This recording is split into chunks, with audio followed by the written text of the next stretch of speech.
Hello you beautiful people out there, how are you going?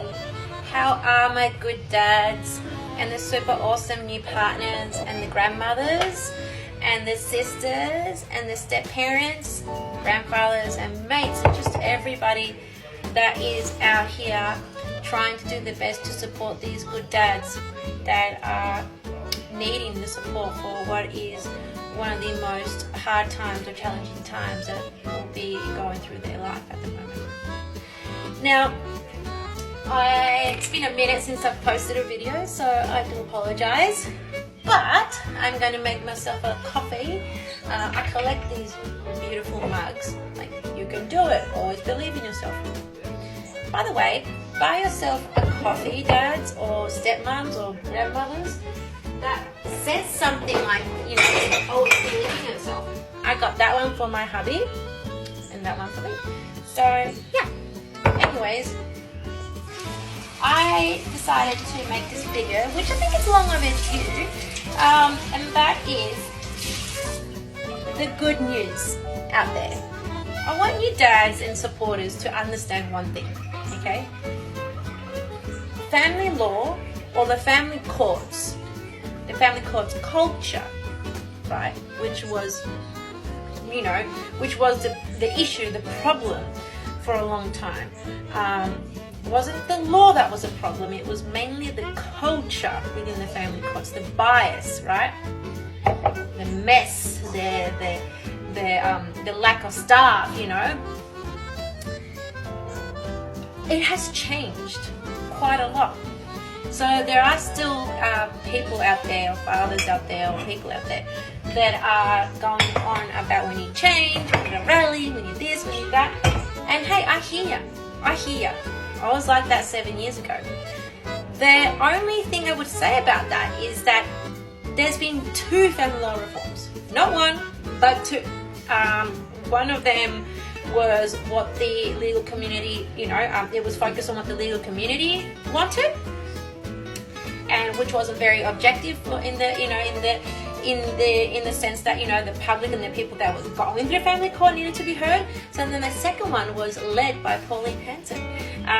Whatever you think about Pauline Hanson, look, the lady is a strong woman, okay, who has stayed as the leader of her political party for decades. So for that, freaking, you know, hands down to her. And she was the only one that was able to stand up and say, hey, I'll help out and try to fix this thing. She also experienced a messy divorce. I think that, you know, reading in between the lines, that she may have been guilty of some sort of parental alienation, and she's trying to make good about it. Hey, that's all right. That's a good thing.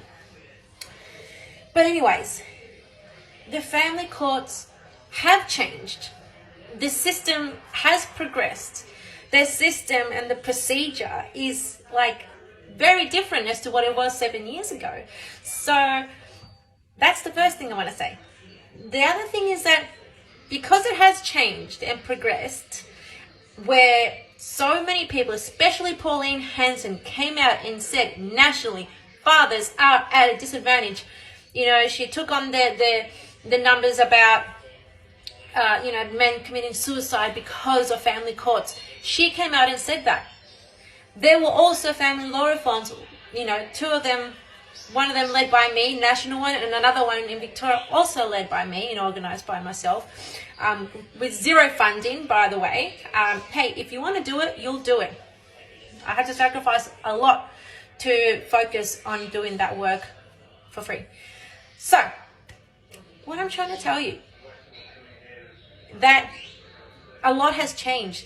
And when we had our nationwide rally in 5 states, we wrote down a letter that was created by everybody in a group, mainly by the leaders of state that are chosen, that are handpicked. And out of those 5 states, we all read out to the federal court and parliament of each state what we wanted to envision. We literally did a meditation, right, with the public, and while we were chanting down the street, and we may not have had hundreds and hundreds of people, thousands of people, but we got people that started joining us. And we did, and we imagined, and we envisioned what we wanted, the solution. And it's here. It has been happening. Okay? They are giving out 50% custody to full custody, left, right, and center. Left, right, and center. So your job as a dad or as a supporter is to learn how to plan and strategize how you get those kind of outcomes. Going on and having the mindset that you want this huge thing to change, which has already changed, without you changing and progressing first. Because one of the things that we told our followers and supporters back then during the rallies and before the rallies, before we actually on the date while we were planning it, was we were promoting that if you wanted family law to change, it started with us, with the fathers' rights groups first. It started with each person changing and progressing and coming from a place of love and compassion and forgiveness. Yeah, that might be really hard to hear or to fathom for a lot of you. But that's all right, because if you've come up in this video, you were meant to hear it. Positive energy, love and forgiveness has a much bigger impact.